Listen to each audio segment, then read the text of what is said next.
1910 August 19 കേരളത്തിൽ കോട്ടയം ജില്ലയിലെ കുടമാളൂരിൽ മുട്ടത്തുപാടത്ത് ജോസഫിന്റെയും മേരിയുടെയും മകളായി അൽഫോൺസ ജനിച്ചു. അൽഫോൺസയുടെ മാതാവായ മേരി ഉറങ്ങിക്കിടക്കുമ്പോൾ മേരിയുടെ ശരീരത്തിൽ ഒരു പാമ്പ് ചുറ്റിക്കിടക്കുന്നത് കണ്ട് പേടിച്ചതിനാൽ മാസം തികയാതെ 8-ാം മാസത്തിലാണ് വിശുദ്ധ ജനിച്ചത്.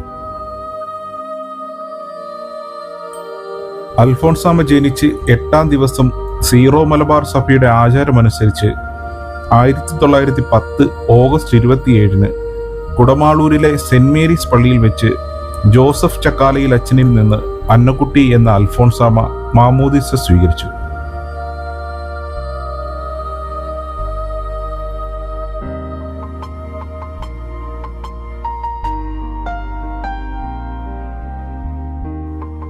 അൽഫോൺസ ജനിച്ച് 3 മാസങ്ങൾക്ക് ശേഷം അൽഫോൺസയുടെ അമ്മ മരണപ്പെടുകയും പിന്നീടുള്ള കുട്ടിക്കാലം വല്യപ്പച്ചന്റെയും വല്യമ്മച്ചിയുടെയും കൂടെയായിരുന്നു.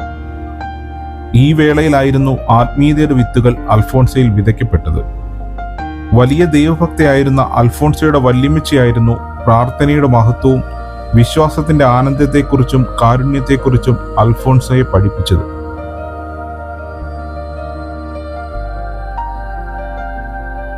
ആയിരത്തി 1916 അൽഫോൺസയെ പിതാവിന്റെ സഹോദരൻ തൊണ്ണൻകുഴി ഗവൺമെന്റ് സ്കൂളിൽ ചേർത്തു.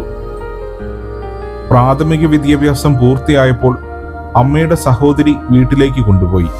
പിന്നീടുള്ള അൽഫോൺസയുടെ ജീവിതം കർക്കശക്കാരിയും എന്നാൽ സ്നേഹസമ്പന്നയുമായ പേരമ്മയുടെ മുട്ടുചിറയിലെ വീട്ടിലായിരുന്നു.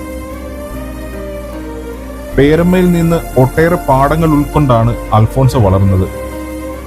തന്നിലെ ദൈവിക പ്രീതി തിരിച്ചറിയുകയും ക്രിസ്തുവിന്റെ മണവാട്ടിയാകാൻ തീരുമാനിക്കുന്നതും ഈ മുട്ടുചിറയിലെ വീട്ടിൽ താമസിക്കുമ്പോഴായിരുന്നു.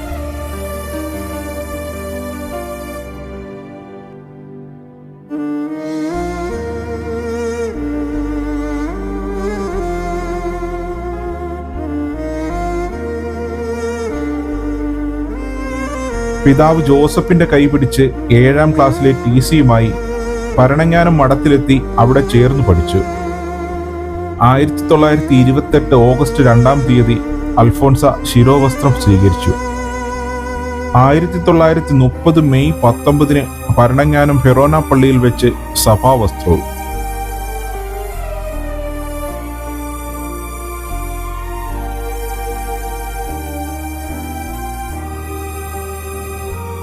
ആയിരത്തി 1930-35 കാലഘട്ടം വിശുദ്ധയെ സംബന്ധിച്ച അസുഖങ്ങളുടെ കാലഘട്ടമായിരുന്നു.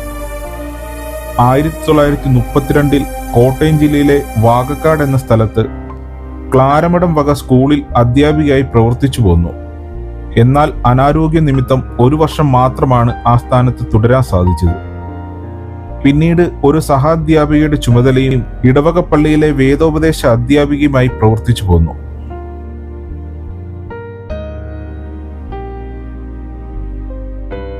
തുടർന്ന് 1935 ഓഗസ്റ്റ് 12 ചങ്ങനാശ്ശേരി ക്ലാരമഠത്തിൽ നൊവിഷേറ്റിന് പ്രവേശിച്ചു. നൊവിഷേറ്റ് ആരംഭിച്ച് ഒരാഴ്ച കഴിഞ്ഞപ്പോഴേക്കും അൽഫോൺസ വീണ്ടും രോഗബാധിതയായി. മൂക്കിൽ നിന്ന് രക്തസ്രാവം ഉണ്ടാവുകയും കാലിൽ വ്രണമുണ്ടാവുകയും ചെയ്തു. വളരെ ദുരിതപൂർണമായ അവസരത്തിൽ ദൈവദാസനും ഇപ്പോൾ വിശുദ്ധനുമായ കുര്യാക്കോസ് ഏലിയ ചാവറ പിതാവ് അൽഫോൺസയുടെ രക്ഷയ്ക്കെത്തി. അദ്ദേഹത്തിന്റെ മാധ്യസ്ഥാൽ അൽഫോൺസയുടെ എല്ലാ അസുഖങ്ങളും അത്ഭുതകരമായി സൗഖ്യം പ്രാപിച്ചു.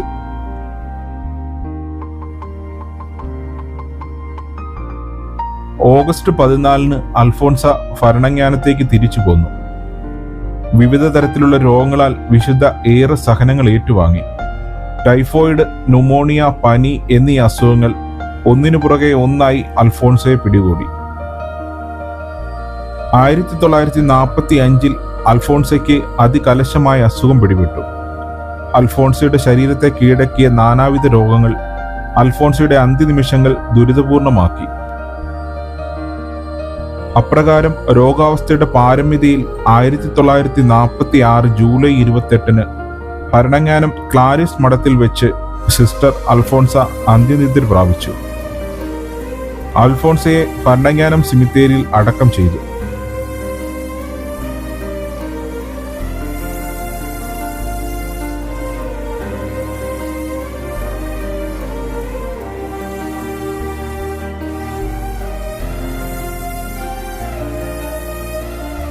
അൽഫോൺസയുടെ മാധ്യസ്ഥം തേടിയ ആളുകൾക്ക് അമ്മയിലൂടെ ഒരുപാട് അനുഗ്രഹങ്ങൾ ലഭിക്കുകയും അൽഫോൺസാമയുടെ മാധ്യസ്ഥത്തിൽ ഒരു കുട്ടിക്ക് അത്ഭുതകരമായ രോഗശാന്തി ഉണ്ടാകുകയും ചെയ്തു. 1986 ഫെബ്രുവരി 8 തീയതി ശനിയാഴ്ച കേരളത്തിലെ കോട്ടയം നാവുമ്പടത്ത് മൈതാനത്ത് വെച്ച് ജോൺ പോൾ രണ്ടാമൻ മാർപ്പാപ്പ അൽഫോൺസയെ വാഴ്ത്തപ്പെട്ടവളായി പ്രഖ്യാപിച്ചു.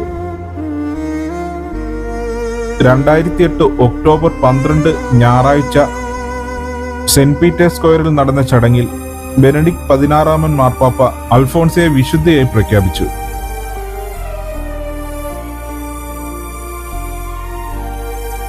ജൂലൈ 19 മുതൽ 28 വരെയുള്ള വിശുദ്ധ അൽഫോൺസാമയുടെ തിരുനാളിൽ 10,000-കണക്കിന് ആളുകൾ ഭരണങ്ങാനം പള്ളിയിലേക്ക് എത്തുന്നു.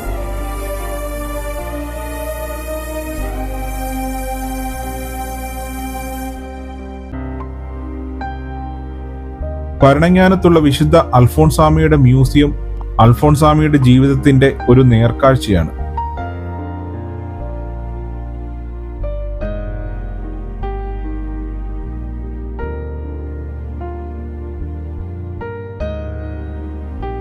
പള്ളിയുടെ എതിർവശത്തായി റോഡിനരികിൽ സ്ഥിതി ചെയ്യുന്ന അൽഫോൺസ കോൺവെന്റിന്റെ അടുത്തായി അൽഫോൺസ മ്യൂസിയം സ്ഥിതി ചെയ്യുന്നു.